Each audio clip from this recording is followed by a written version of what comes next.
Hey, good morning. It's JB Portillo here, and we're going to talk about it one more time. I am so excited about today because a good friend of mine, who you're going to meet in a few minutes, called me yesterday and said, hey, do I have a topic for you? And it's very timely and it's very much needed.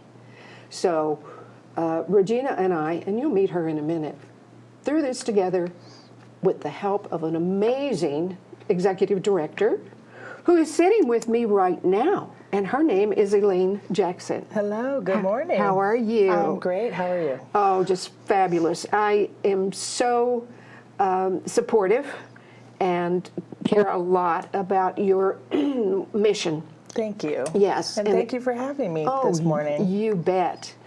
And we're going to talk a little bit more about you, because I understand you have another talent that we're going to talk about. But right now, I'd like you to reintroduce you, because you've seen her before, my friend Regina. Hi, Regina. Did Hello. you wear your yoga outfit today? No, but I do have flexible jeans, so, you know, we can break out if we need to. Absolutely. I have a lot of space in my slacks as well, so just let me know if you need to break out into dance. That's right. All right. So let's find out a little bit more about each of you, and then we're going to find out a whole bunch about the shelter and why this mission is so important. So tell me about you. Yes. And don't forget to throw in what you did. The special talent, Yes. sure. Well, I moved to Northwest Arkansas about 9 years ago from Northwest Indiana, one corner to the next, after I graduated with my degree in biology. So my plan was actually to go into the medical field, and I had worked in hospitals for all through college, probably about 7 years in emergency rooms. And I kind of woke up one day and realized that my heart was somewhere else, and I didn't really know exactly where, but I knew I wanted to help people. That was my main mission. And I actually found a position at a different domestic violence shelter as an overnight advocate, part-time. Oh. Yes. Overnight, that must have been tough. Well, I was used to it from the emergency room, so of course you were. Yeah, it was no big deal. And pretty soon I realized that that is absolutely where my heart was.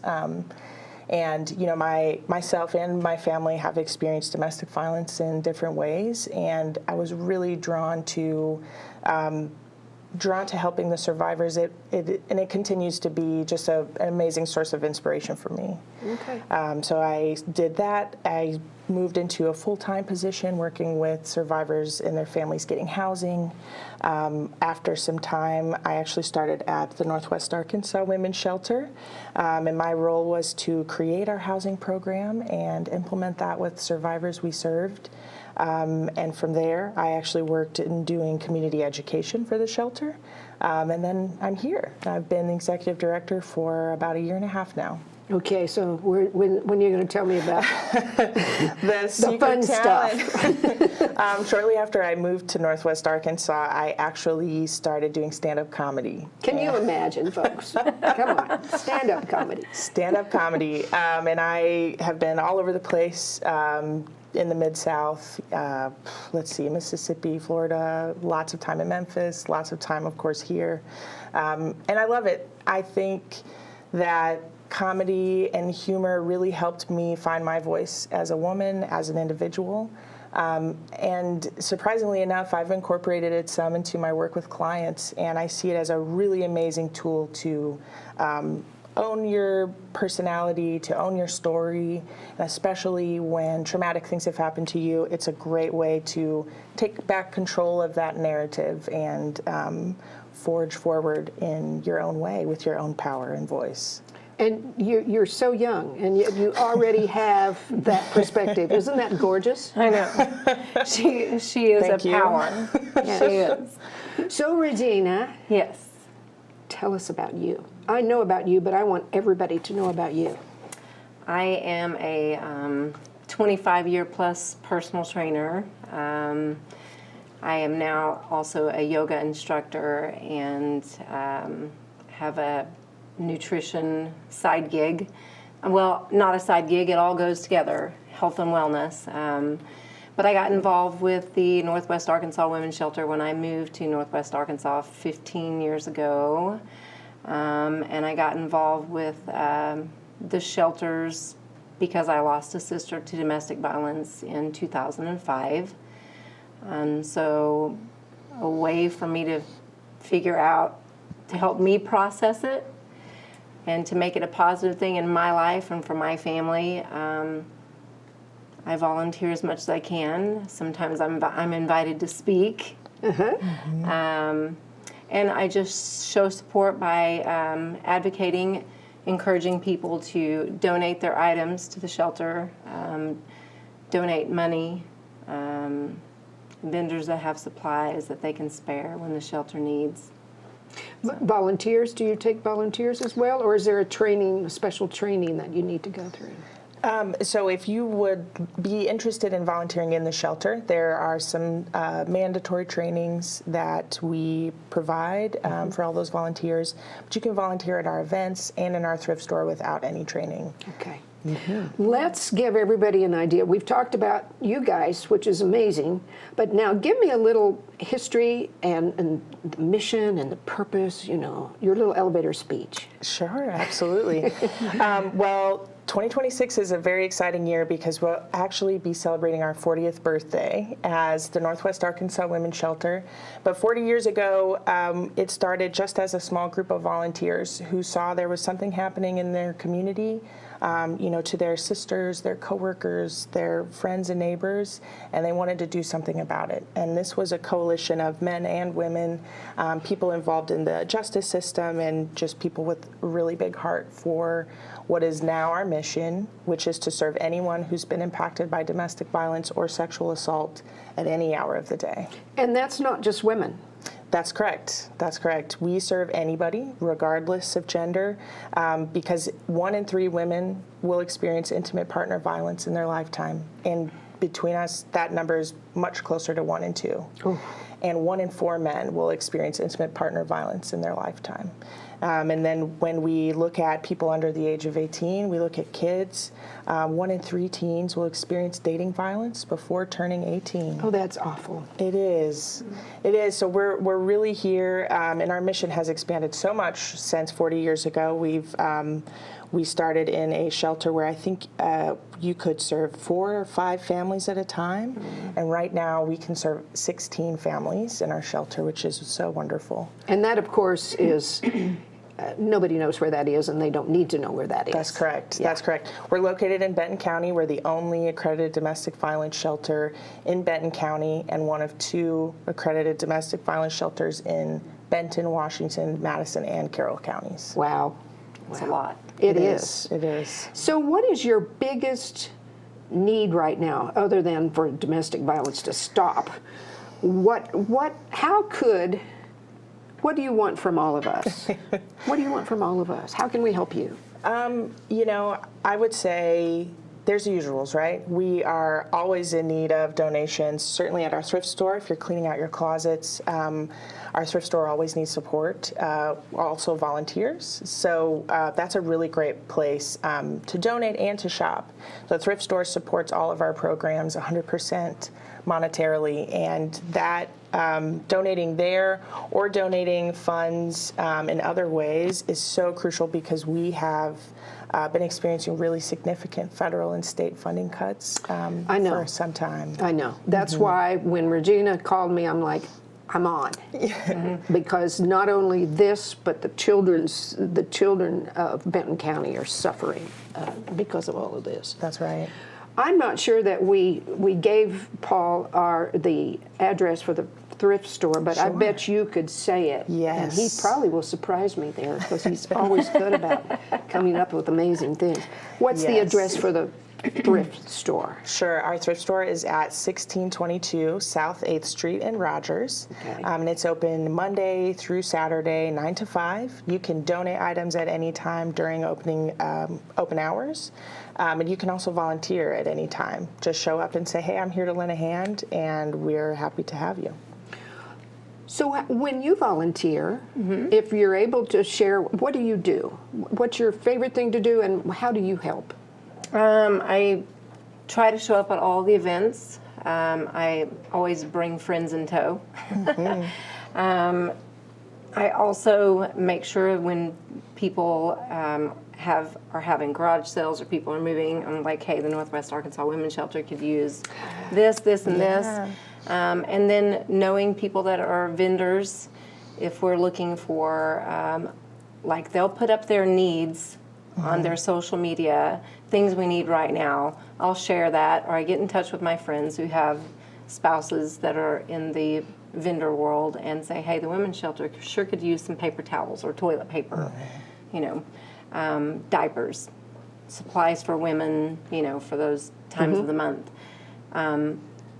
And also, is it still correct that people that are in the shelter receive vouchers to go shop at the thrift store? Yes. How cool. Yeah, so the thrift store is a massive financial support for us that's really well needed, but I love to remind people that our clients shop for free there. They get, when they come in the middle of the night with nothing but the clothes on their backs, we take them to the thrift store to get clothes for themselves and their children the next day. When they're moving out and they're entering into our housing program, they can go shop at the thrift store, get furniture, home items, dishes, things like that. So the thrift store is an amazing, important resource just for the families that we serve, as well as that financial support. And it's big. It is. I walked in there and I thought, feet. whoa, this is a warehouse. This is awesome. That's right. Yes. Yeah. So, okay, so I guess this is a little bit of a sensitive thing, but can you give us an example of, I would think that a lot of domestic violence, there's a lot of fear there. So by the time they get to you, can you give us a scenario of what happens? Sure. That it's a safe place. Absolutely. Our goal is no matter any time of the day that you're coming into shelter, you can get what you need. And that might be rest for several days. You may need to recuperate and be quiet, have some time to sleep, sleep in a safe place. Maybe you've not slept for several days. Maybe you and your children haven't eaten, and we have a full stock pantry, refrigerator, freezer, and kitchen, and it's ready to go to eat. We also try to keep easily prepared things on hand, freezer meals, box meals, and things like that. So if you like to cook and that provides you comfort, you can do that. If you just need something really quick in a few minutes, we have that for you too. You need medication, you need a bath, you need, you need medical attention, right? We're here to help you get access to whatever it is that you need. Do you have medical people on staff, or just? We don't, but we can absolutely get you where you need to go. And we have a very stocked medicine cabinet with lots of supplies as well. So we try to be a one-stop shop for whatever it is that you need. And over the first few days, depending on how you're feeling, you might need to rest, you might need some time to yourself, and that's great. You might want to speak with our therapist, who we have a licensed clinical social worker on staff who can provide one-on-one trauma-informed therapy. So you might need that right away, but you might not be ready for that for a few weeks, and that's okay too. Yeah. So our advocates are there any time of day. We have advocates on staff 24/7 in the shelter. They're also answering our crisis line 24/7. 365 days a year. I noticed that crisis line. Would you tell everybody what that crisis line if you're in need? Yes, absolutely. If you are in an unsafe situation, if you are feeling like something's going on at home, you're worried for your safety, for your children's safety, and you're not sure what to do next, or you know you need to leave and you don't know how, you can call our crisis line. Our advocates are trained to help you any time of day, any day of the year, figure out a safety plan, try to get to shelter. If we have space available, they will hold that for you and help you coordinate getting into our shelter as well. And if we don't have space available or you're needing something different, our advocates are there to help connect you to any type of resource that you might need. All right, we're going to take a very quick break, and we'll be right back because I want to know more about you And if you can give us a story, that would be even better if you share with that. All right, we'll be right back. The following is a story shared with us from a survivor who left our shelter. The Northwest Arkansas Women's Shelter has empowered me and my daughter. They've helped us to safety and reminded me that I am a human and I do matter. They help me remember that I have not fought through life this far only to allow my abuser to take my life from me. I'm a woman, a strong woman. I'm a mother, and a mother that will not quit. I'm stronger than any pitiful abuser that needs to hurt others to feel good about themselves. I will raise my daughter to know she should never accept any less than the greatest respect from someone who tells her they love her.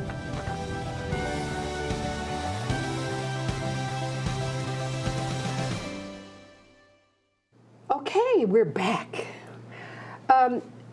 Regina, do you mind sharing with us a little bit more of the details of maybe about your sister? Is that too sensitive at all? No, not at all. Actually, with Elaine talking about the resources that they provide,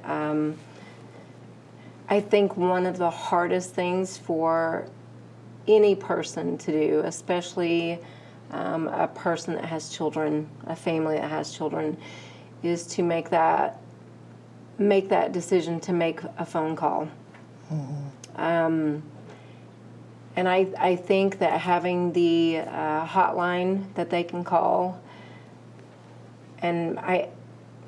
helps them understand the process that they can go through and the ways that they can be taken into a shelter that's undisclosed.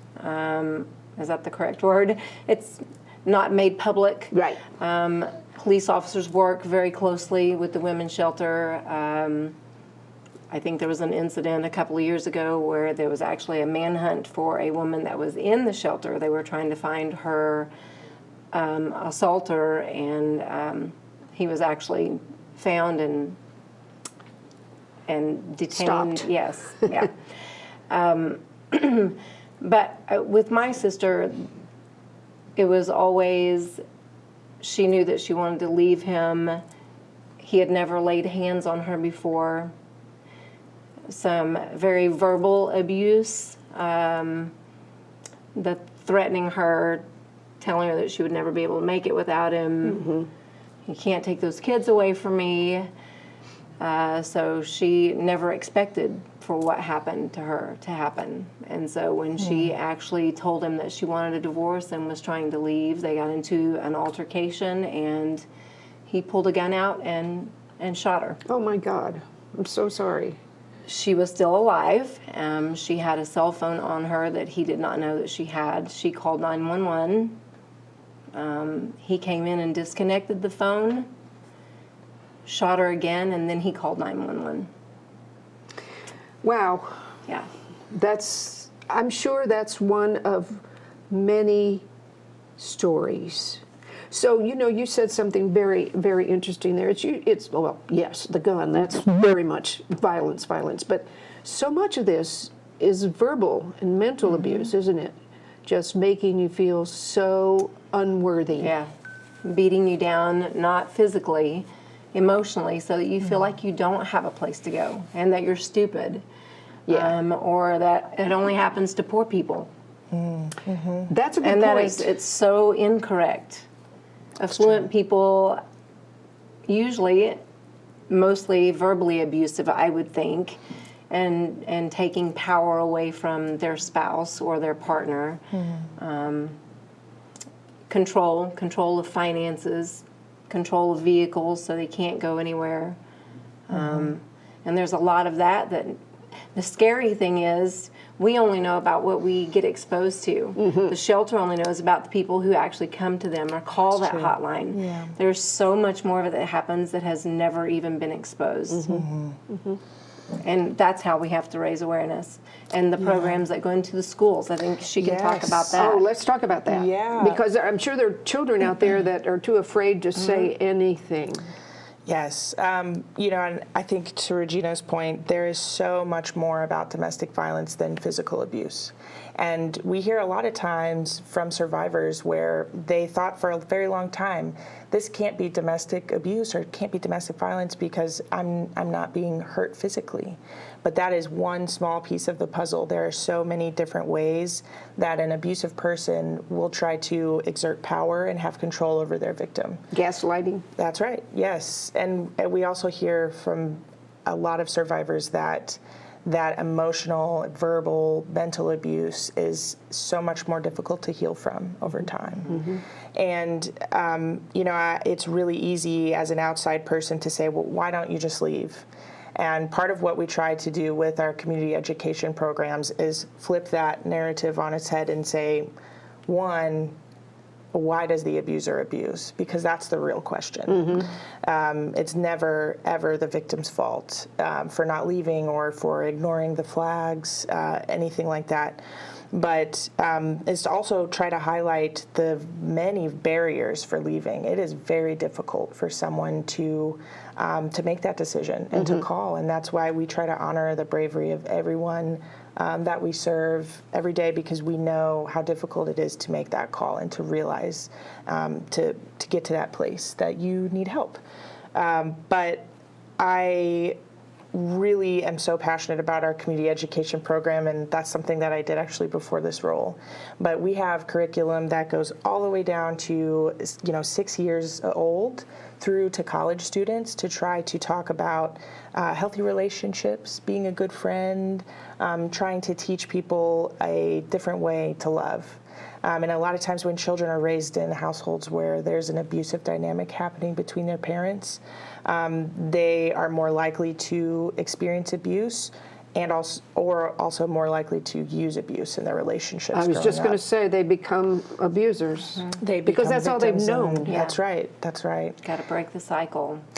And I really am so passionate about getting into the schools, and the earlier that we can start and intervene with these children and to be able to help highlight maybe an unsafe dynamic that's happening at home and to show them, hey, that isn't normal, but also to help prepare them for, when they start having intimate partnerships and things like that at older ages. And, personally, I am always astounded by how eager the children and students of all ages really are to learn. And I think personally, what something like that would have meant for my life and even the people around me if I had had an opportunity to hear what a healthy relationship looks like when I was in high school, right? So being able to get into the schools is something that we're very passionate about. We're always looking for more partnerships. If you've got students that you want to help get exposed to this information, we can tailor educational programs to whatever age, any situation. And in addition, we work with professional groups and church groups, clubs, civic organizations. We work with the Arkansas Law Enforcement Training Academy very often. Doctors, hair salons, right? You never know what can be disclosed behind the chair. Yes. That and nail salons, hair and nail salons. Personal trainers. Personal trainers. I bet you know a lot of more than you ever wanted to know about people. Honestly, truly, yeah. I've had so many people start talking to me, and then when they hear my history, it sends a red flag up to me, and I do the whole, that's not okay. Yeah. Careful what you share with me, because I will guide you towards the women's shelter or to speak to someone about it. Let's talk about how can somebody get I know you have a great website because I've seen it. So let's talk about that. Let's talk about what is your website and what's out there. Yes, it's www.NWAWS.org. Okay. So that's Northwest Arkansas Women's Shelter.org. Just the acronym. But you can find all sorts of information on our website, events we have coming up, our email. So if it's not safe for you to call our hotline, you can also always reach us by email. That's just info@nwaws.org. There's information about our thrift store. We have a blog. We also like to share statistics about who we served the year prior, what's going on in the shelter right now. Our needs list is up to date, always on our shelter, and you can also find information about how to donate as well on our shelter. If you're interested in getting involved with volunteering, we have a page for that and information about how to get started there as well. How are you funded? That is a great question. You know, I like to explain it as a rapidly evolving patchwork quilt. So we have anywhere between 15 to 25 grants at a time. We work with private foundations. We are so lucky to be sponsored by so many great local organizations as well. Businesses we do have federal and state funding as well, which is we're very thankful for. There's a lot of shelters actually in the state this past grant year that did not receive that funding and have had to close down. And so we've also seen there's an influx of people coming from other areas of the state here to Northwest Arkansas to try to get help and get access to resources. So that's another reason why we want our community to dig deep and help support us, because we need that here for Northwest Arkansas, but for the state as well. Right, right. You were talking about events, and I know we have a great little event. Ooh, look, see, it's coming up right now. Yes. Let's talk about some of those events. Yes. The very first one is something that's pretty important to all nonprofits. That's right. NWA Gives Day is on April 9th. It is a fantastic day that is put on. Nonprofits all over the area will be looking to raise funds. We are going to be participating in NWA Gives this year as well. We're also introducing a live component. So on April 9th at Social Project, you can come join us, have a drink, and watch us see those donations come in. Nonprofits are also in a little bit of a friendly competition with each other, right? So there's a leaderboard and there's prizes given out, and so we want to make our way to the leaderboard this year. So you can come join us at Social Project. Where's that? It is in Bentonville, down the way on I Street. Okay. It's in a building with some other buildings. Okay. Lots of buildings. I gotcha. It'll be posted on social media. Yes. And I think I might be doing some yoga there. That's right. Good. Regina's joining us for Yes. some yoga that day. And all the donations typically charge $15 if we're doing an organization like that. And those will all go to the women's shelter. Gotcha. What's this homebrew thing? Oh, okay. Homebrew is... That sounds fun. It is very fun. I would definitely mark your calendars for this one. So it's Saturday, April 18th from 12 to 4. We've added an extra hour on this year because people enjoy it so much. But it's going to be at Bentonville Brewing in Bentonville on 14th and I Street, I believe, is the address there. So we actually gather home brewers from all over the state of Arkansas to come and preview all of their brews, all their beers. And so right now we have 25 beers available for tasting, but by day of we will probably have over 30 different beers to try. Do you take people home afterwards? No, I'm just kidding. Uber's always available. That's right. That's right. And we love to. Bentonville Brewing has some great food options. There's tacos, there's hot dogs, there's Cajun food. So you have tons to eat as well. There's tons to drink. So $35 a ticket gets you unlimited samples for the entire time. So we have a lot of fun. There's music. There will be raffles as well. Okay. It is a really, really amazing day. We love having everyone come out. And you can bring the kids, bring the dogs, because there's a park. You can bring the dogs? That's right. There's a park and a dog park at Bentonville Brewing. So See? And last year was a huge success. yes, Like it they was. were doing this challenge at the very end. We're trying to get to blah, and it just got better and better and better. It was really cool. It was amazing. Last year, we raised enough funds for 3 months of shelter, which Good was job. so amazing. And we want to try to raise 4 months of shelter this year. So come join us. Yes. You have fun things. Oh, yes, we do. And it keeps going. Okay, It so keeps what about going. Hope in One? What's this? Hope in One. So this will be our second year for Hope in One, and we meet at the mini golf at Fast Lanes over there in Lowell, Rogers area. And it's just a whole day. We have putt-putt of games. This year we're really expanding things. There's going to be a kids zone with face painting, a bounce house, games, stuff like that. And we also love this event too because we invite other nonprofits in the area to join us. And so they can raise funds by selling tickets to their supporters for this event. So we bring a lot of people in together for the Hope in One. It's a very great family event, and we would love to see you all there. And Fresh Start. Fresh Start. This is our biggest fundraiser of the year, and this year it is even bigger. So, and not to brag, this has been called the most fun fundraiser in NWA. All right. So we want to see you there. It is an amazing casino night, September 19th, a Saturday. We've held it at the 21C Hotel in the past, but this year we are moving to the Compton. the new. Yes, The new brand hotel. New. This will be one of the first big events that they have, so we're really hoping to knock it out of the park. But it's an amazingly fun casino night. Regina always joins us, so you can come meet her in person. Last year we had Elvis show up. I wonder who dressed up as Elvis. Yeah, I don't know. It wasn't me. We're going to figure it out. It wasn't Virginia. It was not me. You know, we could talk for hours. We just could. But it's about time to wrap it up. So if you Sure. have any, and I don't mean parting words, but do you have Yeah. something you'd like to say to the audience before we sign off for today? Well, you know, I'm so excited to be able to visit you guys here, Bella Vista TV, and I just want to note we have amazing supporters from the Bella Vista community.